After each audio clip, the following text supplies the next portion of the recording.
fertilização in vitro. Quem precisa fazer fertilização, quem tem indicação de fazer a fertilização in vitro, vim aqui na Clínica Vida, bem-vinda a tirar todas as dúvidas com o Dr. Oscar. Fica aí, não perde!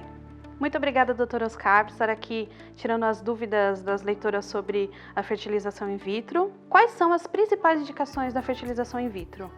A gente pode dividir, Patrícia, as indicações de fertilização in vitro em dois grandes grupos. Os casais com infertilidade e os casais sem infertilidade.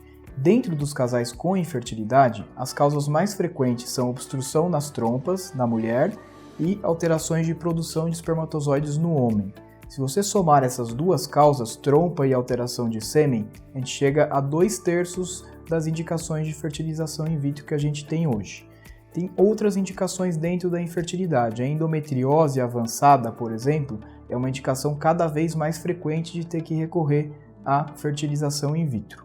Dentro dos casos sem infertilidade, eu poderia citar para vocês os casais homoafetivos, que hoje cada vez mais buscam tratamentos de fertilização in vitro, os casos das mulheres que eventualmente congelaram óvulos no passado e agora querem usar esses óvulos, elas vão recorrer a tratamento de fertilização in vitro também, os casais que eventualmente tenham alguma incongruência em relação às sorologias, então casais que têm uma discordância em relação a HIV, a hepatite, que querem evitar a transmissão de um para o outro, também podem recorrer à fertilização in vitro, e os casos de doenças genéticas. Então existem muitas famílias que têm síndromes genéticas e que procuram o tratamento porque é possível fazer um teste genético no embrião antes de colocar dentro do útero e evitar que a doença passe para a próxima geração. E como que o casal pode se preparar para aumentar as chances da fertilização dar certo? Essa é uma dúvida bem frequente, né, Patrícia? Os casais sempre perguntam pra gente na consulta: doutor, tem alguma coisa que eu possa fazer para aumentar a minha chance?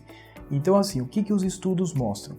Tem algumas coisas na dieta que podem ser melhoradas para aumentar a chance de o tratamento dar certo. Tem uma famosa dieta mediterrânea que é baseada mais em peixes, em frutas, em óleos de origem vegetal, principalmente azeite, que a gente sabe que aumenta a chance de gravidez. Algumas coisas são maléficas, então, por exemplo, gorduras saturadas, né? Essas gorduras trans que vêm nos alimentos industrializados, então tudo isso a gente deve evitar. Carboidratos, a gente deve preferir sempre carboidratos de absorção lenta. Então, um exemplo comum que eu dou para as pessoas é fruta e suco de fruta. Sempre melhor comer a fruta, que tem fibras, que tem uma absorção mais lenta, do que extrair o suco da fruta e tomar, que basicamente a gente está tomando água e açúcar, né? Em relação às proteínas, preferir proteínas vegetais, que vêm aí de grãos, como feijão, ervilha, nozes. E se for ingerir proteínas animais, preferir as proteínas animais de carnes brancas, das aves, dos peixes, principalmente peixe de água fria, como salmão, sardinha, ou carnes vermelhas magras. Evitar ao máximo carnes vermelhas gordas, que essa gordura de origem animal, principalmente de ruminantes, ela é bem maléfica para a fertilidade, e evitar também excesso de leite e derivados do leite, tá? Porque o leite e derivados, principalmente leite integral, tem gorduras que não são tão boas para a fertilidade. Em relação a exercício físico, a gente recomenda que as pessoas mantenham uma prática de 30 minutos de exercício físico pelo menos 5 vezes por semana, né? E fazendo essas duas coisas que eu falei, dieta e exercícios, vai predispor que a pessoa se mantenha dentro de uma faixa de peso ideal, tá? A faixa de peso ideal é entre 20 e 25 de índice de massa corpórea. Para quem não sabe, o índice de massa corpórea a gente calcula dividindo o peso pela altura ao quadrado, né? O peso em quilos pela altura ao quadrado em metros. E a gente acha esse índice, que o ideal é que fique entre 20 e 25.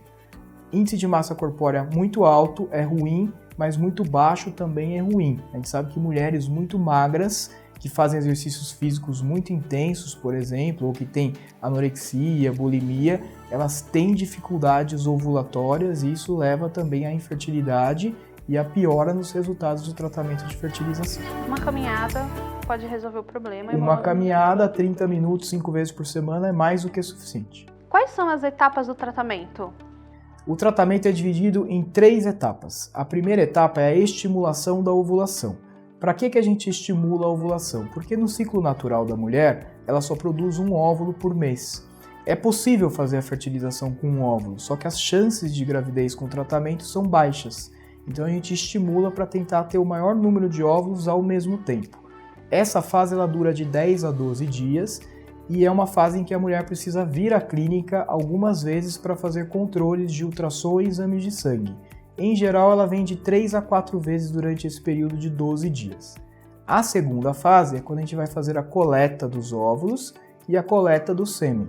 A coleta dos óvulos ela é feita com anestesia geral, então a pessoa é sedada por um período de mais ou menos 10 a 15 minutos e durante esse período a gente faz a retirada dos óvulos.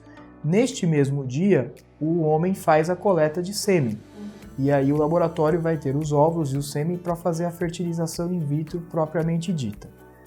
5 a 6 dias depois que a fertilização é realizada, os embriões já estão prontos para serem colocados dentro do útero. E aí entra na terceira fase do tratamento, que é a transferência embrionária. Depois da transferência, quantos dias ela pode receber um resultado, se deu certo ou não? De 9 a 10 dias depois, ela já pode fazer o teste de gravidez para saber se o embrião implantou ou não. Depois desse primeiro teste positivo, a gente faz um ultrassom cerca de 2 a 3 semanas depois para ver se está tudo bem com a gestação, se o bebê tem batimento cardíaco, se é uma gravidez única ou gemelar, porque a gente sabe que os tratamentos de reprodução eles aumentam o risco de ter gravidez de gêmeos. Então, cerca de 2 semanas depois do teste, a gente faz o ultrassom para avaliar isso.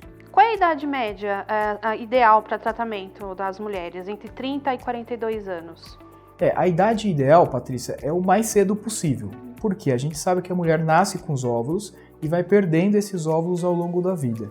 Então ela perde tanto em quantidade como em qualidade. Então quanto mais tarde a gente começar o tratamento de reprodução, menores as chances desse tratamento ter sucesso, né?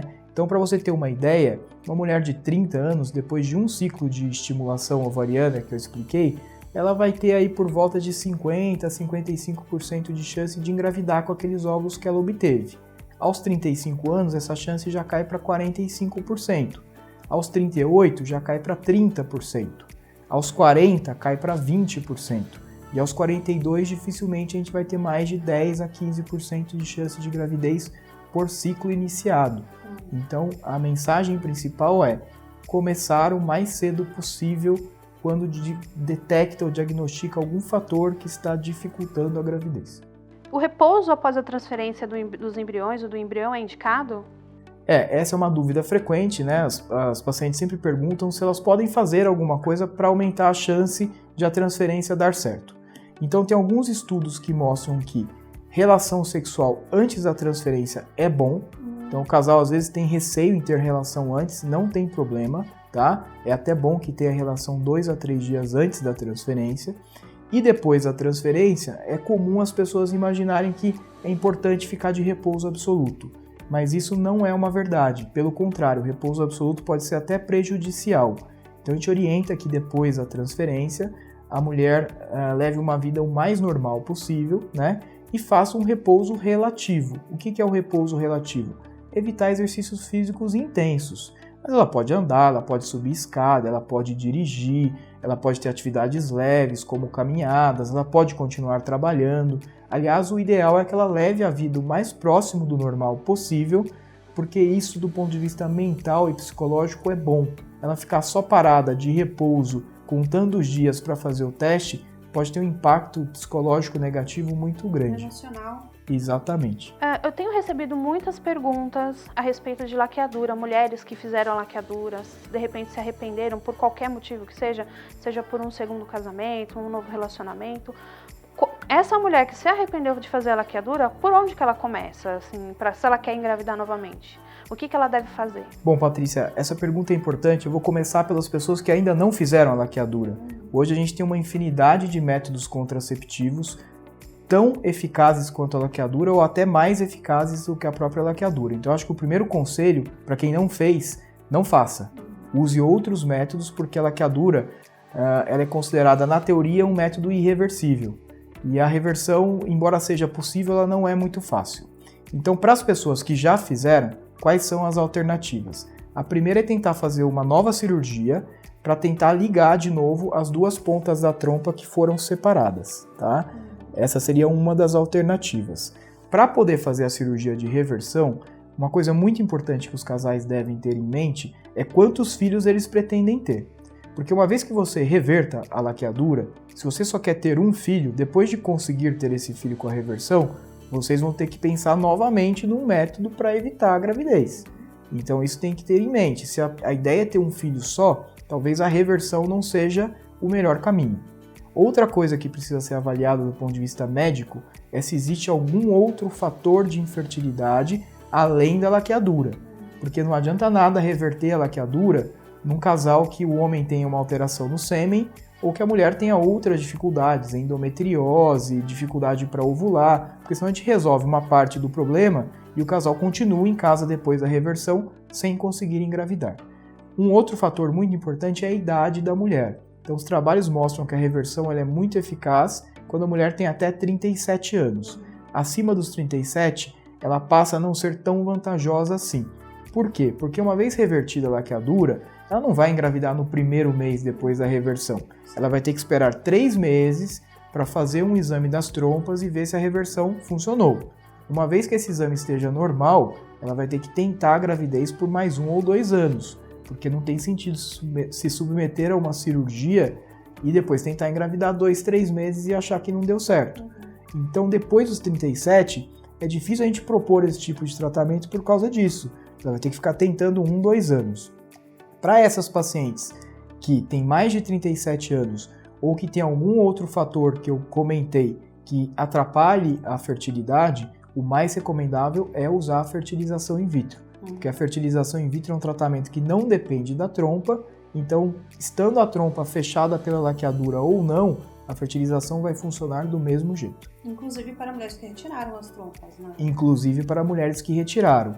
Então, um dos problemas da reversão de laqueadura é esse. Às vezes a gente faz todo o planejamento, a mulher tem menos de 37 anos, ela não tem nenhum outro fator de infertilidade, o marido também não. Ela vai no hospital, interna, toma anestesia, a gente começa a cirurgia e aí durante a cirurgia a gente percebe que o pedaço de trompa que foi retirado é muito grande e aí é impossível reverter. Então uma das desvantagens da tentativa de reversão é essa.